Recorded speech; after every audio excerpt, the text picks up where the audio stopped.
Hey, hello everyone. Some of you may have seen me on here before. I'm Sari and run Coaching Healthy Minds, which I've tagged in at the top. I'm just going to do a Q&A shortly over on my main page. So if you want to come and join me, then feel free. I will share it on here as well so that you lovely guys can join me. So just going to do a really quick fire. If anyone's got any questions, I hope you're all okay. Hi. And yeah, just if anyone's got any questions really that they want to ask me, about anything. I'm not sure I like this Santa hat. It looks a bit freaky. Yeah, how are we? Hi, Linda.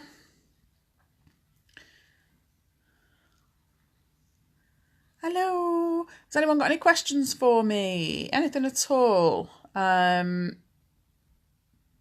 Just thought I'd hop on and see if anyone needs to ask anything or wants to ask anything. Anything concerning anybody. If anybody has watched my half an hour video, which is linked over on my page that I've recommended each time I've come on to give you an idea of the principles that I use. Let me know if you've watched it, if it was any use. Hey, for those of you that haven't seen me before or met me before, I run a company called Coaching Healthy Minds. I work with lots of people. I'm a trained psychotherapist and trained for a number of years to be a therapist, and I worked in private practice for probably nearly about 10 years. Hi, Jojo. Hi, Kevin. And, I loved it. It was brilliant. And then part of the reason why I trained as a therapist, is because I suffered, happy holidays to you too, is that I suffered with my own anxiety, really quite severe, ended up being hospitalised for a month when I was in my early 20s. And it was after that I trained as a psychotherapist. And even though I trained as a psychotherapist and I felt a lot better generally over the years, I would still go through stages where I'd get into almost like a bit of a spiral of really severe anxiety for a number of months at a time. And it was when I came across these 3 principles that I now work with and coach. So I specialise, this is all I do now, is share these principles, because they completely changed my life. Because what I was doing for a long, long time is trying too hard to fix myself and not really understanding what it meant to be a human being, putting far too much expectation on myself. And every time I would get slightly anxious, I would then go into a complete panic that I would end up as bad as I did the time I was hospitalised. And so I was anxious about getting anxious. That's what it came to. I was worried and concerned about being anxious. And now I don't. Do I get anxious? Yeah, just like any other human being. But I don't fear it, and I don't get caught up in a cycle of it for long periods of time, because I understand it so it doesn't scare me. And that's the key. Because often with anxiety particularly, it's becoming comfortable with the discomfort, okay? Because we often become really uncomfortable with the symptoms, with the physical symptoms, with the idea of it, and that's what keeps it and feeds it. And I know that it doesn't have to be that way, because it isn't for me now, and also for lots and lots of people that I work with. Let's have a look. Questions. Why do I feel as if I'm going to have a heart attack all the time? If it's something, obviously if you're feeling like that all the time, obviously you're not having a heart attack, because a heart attack is something that's acute and happens. So, but what can happen is the more we worry and the more we stress and the more we overthink and have anxiety, is it can create a tightness and a tension, because we're so tense in the chest, and even can cause pain. The symptoms of anxiety, we can actually, there can be so many different ones.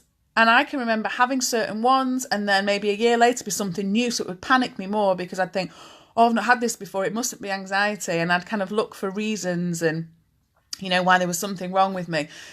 But honestly, I can tell there's hundreds of different symptoms that I've heard from people with anxiety. And so it's the tension and it's the stress. And actually, if we have any real concerns about our body and think that it is something other than stress, then we go and get checked out by the doctor. But actually, if you know it's at a time where you're feeling stressed and panicked and that it's just a side effect of that, then it's important to know that it's safe and it's not going to do you any harm, because the more comfortable you become with it and the discomfort, it will pass. It will pass so much quicker. I don't know if I can turn this bloody hat off now. It's really bugging me. I don't know if I can turn it off. Oh, anyway, right. Let's have a look. Hi. What do I do because I'm dizzy? Same thing. Dizziness is caused by panic, caused by you worrying and worrying about the symptoms, and it's that vicious cycle.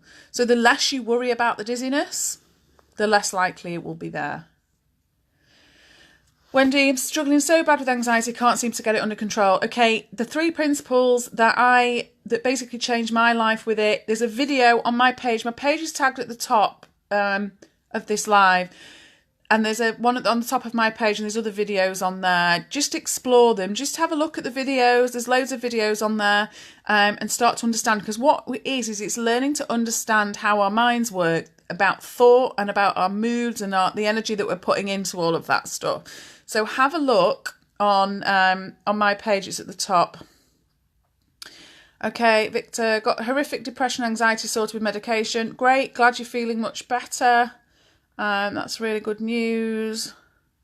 Okay, someone there with PTSD. There was a video, I did a live on PTSD with a lady that suffered with PTSD herself and now also uses these 3 principles that I use.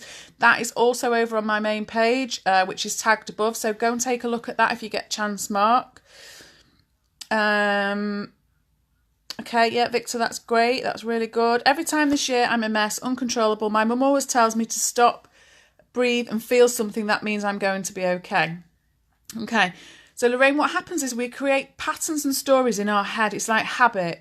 We decide at certain times of the year we don't like things, that we're going to get stressed, and we start to create this this sort of self-fulfilling prophecy around this year. And I know it's something I used to do every single year. I would get anxious, and I don't now, because I know that it isn't Christmas that was making me anxious. It was all my thoughts about it. It was all the expectations and the stress I was putting on myself about it. It was nothing to do with Christmas. Because if Christmas had the power to make us anxious, then every single individual would be anxious at Christmas. And they're not. Some people love Christmas, you know. So it's not Christmas. It's not things outside of us making us feel a certain way. It's our thoughts about certain things create feelings for us inside. Sai had a meltdown Christmas Eve for some reason. Just hit rock bottom. You're fine now, but any advice you can give would be nice. Do you know what my advice would be? If you're okay now, don't dwell on it. Don't try and figure it out. Don't try and wonder why you had a meltdown Christmas Eve. Because what you're doing by doing that is that you're bringing that experience back into your mind through your thinking. Okay, and if it comes back at some point, then you might want to figure it out. But right now, if it's past, just leave it where it is, which is in the past. Okay. If it's not happening now and you're feeling a bit better, just focus on that and just stay with the fact that you're feeling better, because you don't need to have all of that figured out. Because I can assure you, I'm 40 now, and I spent the good part of 20 years trying to figure it out and realising it was the trying to figure it out and trying to avoid the potential what ifs in the future that was creating the stress. I don't know what that means. I'm very jealous about my couple. Don't know what that means. Sorry. I get really bad panic attacks. Okay, go have a look at the video on my page. The link to my page is at the top here. There's a half-hour video in there that will start you off there to help you. If it's anxiety, should I take pills? Everybody's different. Go and discuss it with your doctor. I'm not for or against. I've taken them in the past. I don't take them now because I don't need to, but it's not something that I would say to someone, do or don't do. We've got to trust ourselves. We've got to trust what we feel's right for us. So do whatever think that that's right for you. Ashley, at the top of this video, when it ends, if you go to the top, I'm tagged in the top of this on this page. I will try and also put it in the comments now whilst I can. For anyone else that wants it, let's have a look. Oh no, that's not right. Because I've had people message me before as well asking me what I can do to help. There's free videos on my page But I do this for a living, so I do work with people privately as well.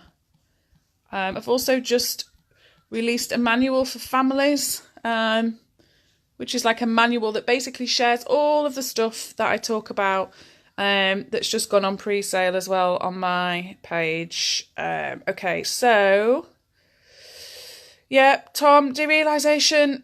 So, anxiety can, when we get into that pattern of overthinking so much and it's really kind of stressful, that it can create all sorts of problems for us. But again, it's all dealt with in the same way, is that we go to tackling how we can see things differently, how we can have different perceptions around our thinking. Same for people that are saying that they don't go out. If you don't go out, then again, the reason you're not going out is actually not because there's anything outside of that door that's going to make you feel a certain way.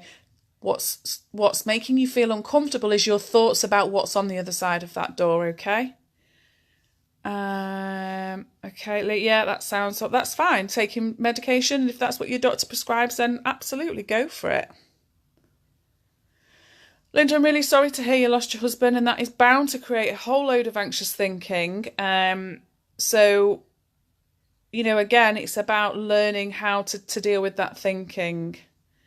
Thanks, Gail.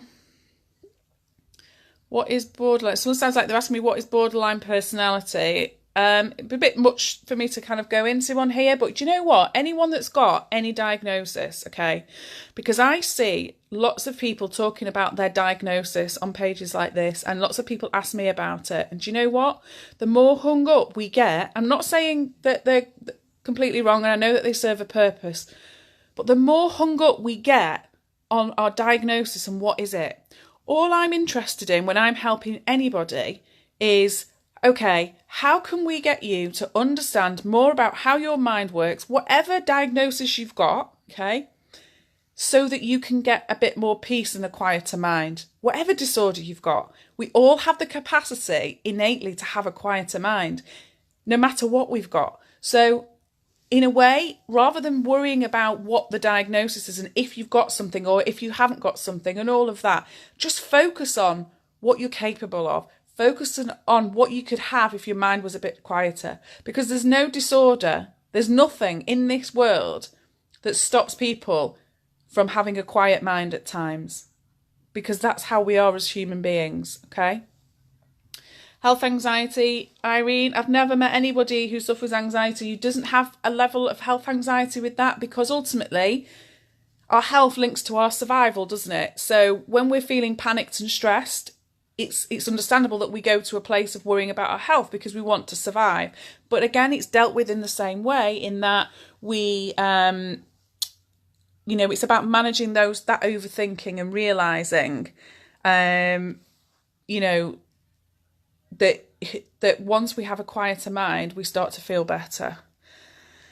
I have borderline personality disorder. My mother-in-law is nagging to go out all the time. It's exhausting me and it makes me feel bad when I don't take her. Okay, so do you know what? You don't have to have any disorder for sometimes to feel guilty about people, saying that you've not done enough or wanting to go out. But do you know what? You're only having those feelings of guilt because you're having thoughts of guilt. Should I take her? Maybe I should be taking her. Oh, she's asking me to, etc., etc. You don't need to hang on to those thoughts. You don't need to let them fester, because again, you can't please everybody. You can't put other people before yourself if you want to feel better in yourself. And you're not going to be any use to anyone if you're feeling really stressed out because you're worrying about pleasing everybody.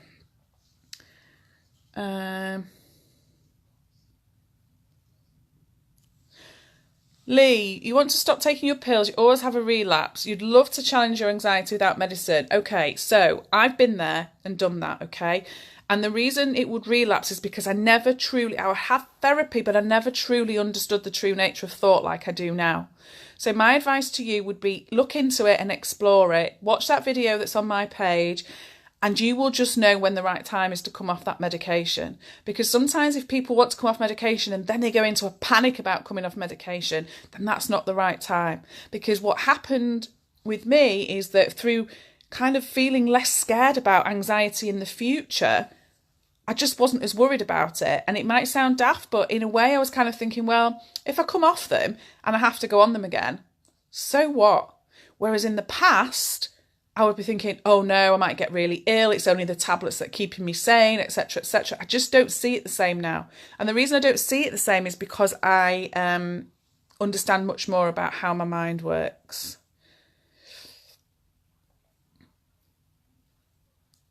Let's have a look. Was diagnosed with postnatal depression 11 years ago. Unfortunately, my partner doesn't get it. You know what? You don't need them to, because sometimes people just don't get it. Have medication, but get embarrassed by taking it. But you know what? It helps me each day. Thank you for your video. No problem. Yeah, if it's helping you, it's helping you. Don't worry about it. And you feeling embarrassed about it. Again, no one's forcing you to feel embarrassed. You're having thoughts in your head that are telling you almost like you should be embarrassed, and they're not true. They're just shitty thoughts. Like, you don't have to listen to them. You don't have to pay attention to them, because they're just thoughts that you should be embarrassed. Half the bloody population have been on tablets, if not more, I'd say. So then we would all be embarrassed. And I'm certainly not embarrassed about having been on tablets. Belinda, sounds like you've been through a heck of a lot. Which is not great, is it? Again, please go and watch that video on my page if you can. What if you just can't say no? Okay, so I'm going to say this in a nice way. And I don't want to sound bossy, but I'm going to be a little bit bossy. You can say no. You just think that you can't. Okay? You can say no. You can just as easily say the words no as you can yes. Okay? But I get that what's stopping you is a resistance. Your feelings are stopping you because you feel guilty. You feel bad about saying no. You've created a story in your head that saying no is bad. It's a habit. It's an absolute habit. And so again, it's more about tackling the thoughts around that, because it's the thoughts about what you should and shouldn't be doing that then create the feelings of guilt and, oh, I'm a bad person if I don't say yes. But it's no more difficult to say no than it is to say yes. It's just how you've created your reality and your experience of life. Yeah, that it's people like you more if you say yes. And I was having a conversation with a friend the other day, and she was laughing at me because we were supposed to be going out and I couldn't be bothered. I didn't have like a really valid excuse, like a real earth-shattering reason not to go. I just didn't want to go. And I was laughing at her on the phone because she was laughing at me saying, you just don't give a shit anymore about saying no, do you? And I'm like, no, if I think to myself, is something in this for me? And this might sound really selfish, but the more you realise that this is human nature, the better it'll be for you. You know, I would ask myself, is there anything in this for me? Do I really want to go? Or am I simply going to make everybody else happy? Because you know what? If a friend of mine feels, I mean, I can understand if every single time I'm saying no, but sometimes I just can't be arsed. And actually, it's more of a hassle, because what would happen is I'd go out, I'd feel less like being out, I'd be more likely to drink more wine because I'm less wanting to be out. I'd be tired, I'm just not in the right frame of mind, and I don't have to go to please other people. And so it's more of a habit for me now to say no, actually. I really question whether I want to do something or not, because I know it doesn't benefit me if I don't. It makes me feel shit. Let's have a look. I've just been told I may have an eating disorder. I suffer with anxiety and depression. They also think I have BPD. I literally have no one I can talk to at home. Should I be hiding how I feel around my own family? I'm currently on 100 milligrams of sertraline. Okay, so if you're on sertraline, keep in close contact with your doctor, because it may be, what happens with antidepressants is you need your therapeutic dose. And that might be 100 milligrams, it might be 150 for you, it might be 200, it depends. So keep going. If it feels like it's getting to a place where it feels a bit better, but then you take a step back, don't be afraid to go and have your dose increased. You can still have it increased. Now, this idea of should you or shouldn't you be talking to people, if you want to, do. If you don't. Okay? Again, the 3 principles that I work with are great for eating disorders. There's people out there. There's another coach who uses these 3 principles, who had anorexia herself for years, and this is what changed her life. The same 3 principles, learning about your mind, thought, and your consciousness, which is basically like your moods and how we bring our thoughts to life, how we give them energy, and where we put the energy into those thoughts. Sounds a bit like spiritual, woo, and it's not. I'm not that. I'm not really into that sort of stuff. For those that are, again, it's really useful, but We really do not realise how powerful the thoughts in our mind are. That's it, Gail, we don't. And I think that's what these principles are about. And the more we understand it, the more we see it, the more we can just ignore them. Because we realise they're no more, the thought of, shall I have a drink of tea or coffee with my biscuit, is a thought, okay? It's just a neutral thought. The thought of, I can't cope with my life anymore, is a thought. Now, I know which one I'd rather be thinking about. Why is that? Because in my head, I know I've created an idea that thinking about life being too much and not enjoying it is really negative, and it's not nice and it's uncomfortable and I don't want to go there. So I'm giving all the energy to that thought because I'm going, oh, I don't like this. I want this to go away. Whereas I'm not giving any energy to the idea of, shall I have a cup of tea or coffee? But actually, it's where we're putting the energy into those thoughts, and that's what's different. So when I was saying before with anxiety, in the past I would have got up, and if I'd started to have anxious thinking and then started to feel, that kind of gut-wrenching feeling in your stomach when you wake up, that adrenaline, and in the past I'd go, oh no, it's here, like, what am I going to do? I can't cope, I can't deal with this. And then I'd start going through everything I had to do in the day and what could I get rid of. And whereas now if I get that, I just go, oh, I must have been anxious thinking. And I just get on with my day because I know it's going to pass. And not only do I know, because it always does, but I trust it more now. And that was it. Before, it was lack of trust. Okay, someone's saying here, doctors have given me meds that I have to take for psychosis, but I try not to, but want to go to the doctors and come off them. My life has changed so much now, as with full-time job, and I'm fine when busy. It's only when I don't do anything, but I don't know how to go about it. Okay, so don't just come off. I know, obviously, you won't do. Discuss it with your doctor if you feel like it's ready to come off, or if they, see what they say, but discuss it with them. But again, my best advice would be try and understand more about how thought works, because whether you're on tablets or not on tablets, it's that understanding that helps us deal with and manage the everyday, day-to-day stuff. And that's why, in a way, when people talk about diagnosis, which is fine, again, as a therapist, it was very much for me to, I should work based on a diagnosis of someone. And now, not that I don't care what diagnosis people get, but it doesn't change the way I work with them, because all I'm interested in is how people get the quality of life day to day that they want, regardless of what title they have or have been given. I've known people have diagnosis and then have another 3 or 4 added on top. It gets to the point where it's like, flipping out, where do I start with this? And that's not really us looking in the direction of, well, how are we managing day to day? How can we get better from this? So that's why I'm not really interested in the diagnosis. So someone's put here, they dose you up on medication that puts your mind on Pluto and you have no empathy. I mean, I've had different experiences with it. It's been okay. And actually at times I've needed it, especially after having a child, when you get postnatal. I've needed it. And it's been a real lifesaver for me at times. So I think it definitely has its place. But there can then come a point where that balance is tipped, where you can feel a bit numb to things. It can affect people sexually and all sorts of stuff where they don't want to be having as high a dose because it's impacting other areas of their life. But you know what?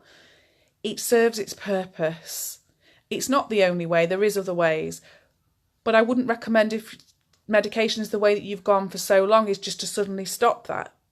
But actually, I do believe that if you learn more about how thought works and how your mind works, that you may get to a point where you don't feel like you need it. It's funny, actually, because I have a private coaching group, and one of my clients actually put a post in there the other day and said she'd been to her GP and told her that she was feeling okay now because she's got innate well-being, and that's what she's focusing on, and that she felt much better. And I think the GP thought she was completely crazy. But this is a lady that had quite severe OCD and had been in therapy for quite some time trying to tackle it. She's learnt about these 3 principles, and she's doing absolutely great.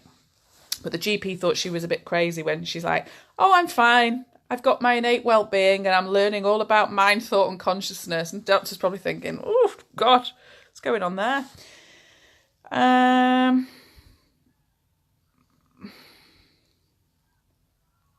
So Andy, you're saying you hit rock bottom early this year, lost yourself in a dark world in depression and having anxiety attacks. As the years gone on, you found yourself drawing and learning to free yourself with music. Brilliant, great, absolutely. Okay, Gail, listening to you is helping me so much. Got to learn to totally change negative thoughts into positive thoughts. I keep trying, but it's difficult. Okay, so this is where you're going wrong, Gail. Let me tell you. We can't change negative thoughts into positive thoughts. If we could, we'd all be happy all the blooming time, wouldn't we? And we're not, okay? It's not as easy as going, oh, just turn everything into a positive. Because let's be honest, sometimes in life things are shit and we feel negative about them. Like, of course we do. But what it is, it's about understanding that thoughts are just thoughts until we put everything into them and bring them to life. So, for example, if you have a negative thought pop into your head, there's two things you can do with that. You can notice it and feel the bit of discomfort and then just leave it. You don't have to do anything. It will always pass. Naturally, that's what thoughts do. They pass. What you're doing if you are feeling anxious is you're having a negative thought and you're jumping on it and you're tearing it apart. And why am I having this thought again? And why am I telling myself I'm a bad parent? Oh, I must be. Oh, yeah, I did that last Thursday, didn't I? And then I've done this. And oh, I wonder if that's really affected my kids. And da-da-da-da-da. And that's where it starts to spiral. So do you know what? You're doing great. If listening's helping you, that's brilliant. But you don't have to change your negative thoughts into positive ones. You just need to realise that they're just thoughts. Let them pass, because then once those negative thoughts pass, you're leaving space for positive ones, because positive ones always come along as well. We just need to have space for them. Okay? So you can't stop negative thoughts, and that's where a lot of people go wrong. They try and control the negative thoughts. You know, I hear of people writing a journal every morning about everything they're grateful for, blah, blah. That's not going to stop you having shitty thoughts at times, because that's part of being human, okay?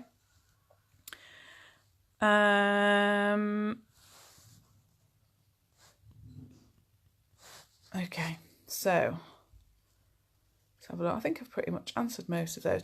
So I've posted in a comment, I've posted my page, and then I've also put it at the top. So feel free to come over. I've got videos on there. There's links to videos, and I've got quite a few on YouTube as well if you want to have a listen.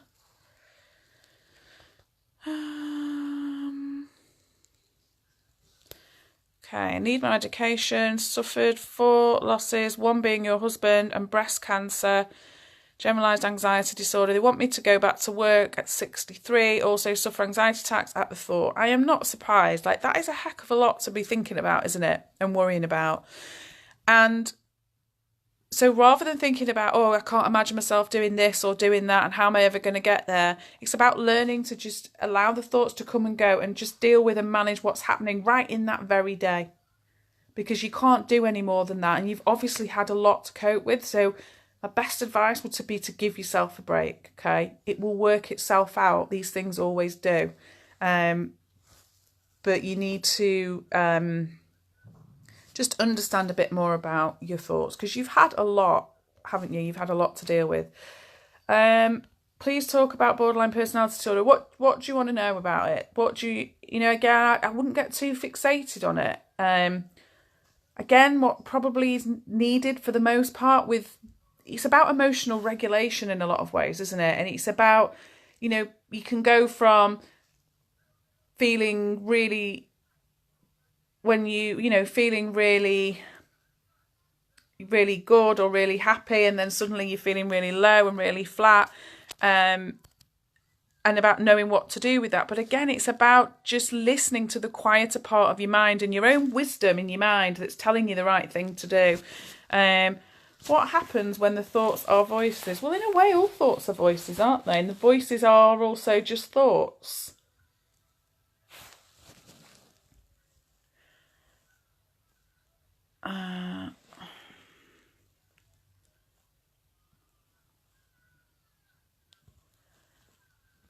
Okay, I'm really struggling. Then now I feel good some days, feel like I've not got energy. Then boom, I start to take the pains in my chest, and that is me. I start panicking. I'm sick and tired going to hospital now to get checked. Keep thinking I'm taking a heart attack, even though you've had a lot of tests done, and over again. You can't get in your head that you're okay. So you want to be you again. Okay, so what's happening possibly there, Jacqueline, is that there's a lot of frustration and resistance because you're sick and tired of it. And when we're sick and tired, and we're vulnerable, like we overthink even more. So again, rather than focusing on, you know, the symptoms and the fact that you get pains in your chest and what's wrong with you, start looking at what's right with you. Again, go and have a look at that video on my page. Look at what is right with you. Look at the times where you haven't got pains in your chest, okay? You know, how is that? How do you have the moments where you haven't got that pain? Well, you have the moments where you haven't got that pain because your mind is quieter. So it's more about focusing on how you do that rather than focusing on what's wrong with you and looking for something wrong, because it sounds to me like there isn't anything wrong with you. My mind spirals out of control and I actually feel paralysed by them. I can't move. Any help? Any help for borderline personality disorder? DBT, dialectical behaviour therapy, is used specifically for that usually. Again, I don't know where you are and what area you're in. Can be massive long waiting lists, etc. But again, you know, just learn about your thought and your mind and how to quieten your mind. What if there's nothing right with you? Don't believe you, David. Don't know you, but know 1,000,000% that it's not true, that there's nothing right with you. You're a human being and there is absolutely things right with you, okay? Think about from the day you were born. Sometimes when I feel depressed, I realise I'm only tired. Yeah, we get so caught up on it, don't we? We can feel low and flat. I mean, like, part of being human is being low and flat and our mood fluctuates, but then we just jump on it. Oh, why am I like this? What's the matter with me? Is it going to get worse? Actually, yeah, you might just be tired. Yeah? It might just pass. Okay, so... Gail, please can I ask if procrastination is linked to anxiety? I'm a terrible procrastinator and it interferes with my life so much. Okay, well, for some people it will be and for some people it won't. You know, if I'm feeling stressed, I will often procrastinate because it's like I want to just switch off from the world and I just don't want to do very much. And, you know, whereas some people, when they're anxious, will do loads of stuff. Like, I know people that will literally go out and not stop if they're feeling anxious because that's how they manage, you know. So we're all different. But again, if you learn about mind and thought and consciousness and these three principles, it makes us more able to get on in life, because again, you know, there's this whole myth about we have to be motivated to do things, we have to be motivated to be successful. That's not true. It's little tiny steps. So don't go from thinking, oh, I procrastinate too much and don't get anything done, to thinking that you need to tackle the world. Small little steps, small tiny steps. Yeah, you know, Tian, you're right. Feeling displaced, feeling alone, but people there and you feel so alone. And that is a really good example of this mind, thought and consciousness that I use, because actually it doesn't matter who is in the room, because if you're having thoughts that you feel lonely and you feel different and you feel isolated, that's going to create feelings of loneliness. You could be in a room full of 1,000 people, every person you've ever met in your life, and still feel like that, because your thoughts create your feelings.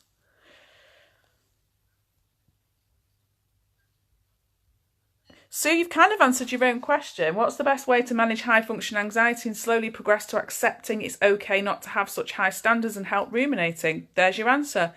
To start to believe it's okay to you know, live your life with anxiety in tow. Because the more comfortable you become with living with it, the less it will turn up. Okay, so the more comfortable you are with that this maybe is your life, it will not show up as much. Yeah, Jacqueline talking about pain there and thinking that you've had a day where there isn't any, and then as soon as you think, oh, I haven't got pain in the day, then it starts the pain back. Our thoughts create every single minute of our lives is created through our thinking. We experience everything through thought. Okay, David, your childhood had a lot of abuse. You try to find positives but struggle. Please don't try and find positives in an abusive childhood. Like, that doesn't sound positive to me. But that is, again, something that happened, okay? And you have thoughts about that. And when you bring those thoughts into your everyday reality now, you start to feel probably like you're in that situation again at times. So it's more, again, about learning to deal with the thoughts, okay? We don't have to find positives in shitty circumstances. But that doesn't mean that we don't have positives now in our lives, yeah? But sometimes we feel like we can't see them because we're lost in thought about all the shit that we've had before, okay? Gail, I cannot wait to learn your 3 principles. They're not actually my 3 principles. They were written originally by a guy called Sydney Banks, a Scottishman. He's actually dead now. God bless him. But there's loads of people that use it. It's absolutely phenomenal, which is why I've created these manuals, actually, because I want to get them in as many schools and in as many families and households as possible. Because honestly, I spent thousands of pounds and lots of years training as a therapist, having therapy, but it was the simplest of things that changed my life, which was these 3 principles. So I'm excited too, Gail, because the fact that you say you cannot wait, no, I know that you will go and learn about it and you'll not look back, I promise. My wife has bipolar disorder and has back issues that get her down. What's the best way I can support when she's in low and hard with 2 young boys? Okay, it's hard. One of the things I'd say is when I was struggling sometimes, my husband would go into complete practical mode, which was really helpful and really useful because stuff needs to get done when you're not feeling like you can function yourself. But actually the best thing for her is just to be alongside her, not try and fix it, not try and understand it, because you never will, because do you know what? She probably doesn't understand it herself. Just be alongside her with love and compassion, because I think when people are in that dark place and start to feel negative and worry about everything, she's probably going to, start thinking, oh, he's not going to stay with me. I'm useless like this. Why would he want to be with me? All of those thoughts that people can have. And so just knowing that you're there regardless will work absolute wonders for her. But you don't need to try and fix it, and you don't need to try and understand. And for you to also get support as well when you need it, and let other people help you out as well. Jacqueline, I've had at least 6 to 7 ECG done and blood tests, all clear. Big part of it is that my dad died with a heart attack suddenly. He had other health issues yet, which is what happens. You do hear of people just dropping dead suddenly, and it's frightening because it could be any of us, but there is usually an underlying issue. If you've been checked that many times, you are well and truly in the clear. But it's your thoughts, and it's your thoughts about your dad, and it's the thoughts about what if. So you can sort that by just understanding more about thoughts, so you can learn to ignore them. And the more you ignore them, they'll go away. Yeah, it's hard to, to live with when people are struggling. Absolutely. It's hard for them as well. It's hard for everybody.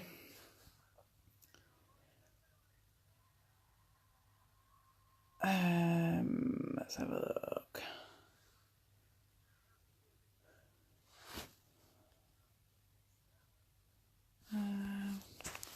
Sorry, these are jumping all over the place. Sorry. What would help me accept that high function anxiety and this condition is okay, or alternatively, I'd like to not be as anxious and learn to be more laid back at times, like mindfulness, hypnotherapy. Go and learn about these 3 principles. Learn about how your mind works and how thoughts work, so that you don't have to take your thoughts so seriously. You don't have to believe every thought that you have to be true, okay?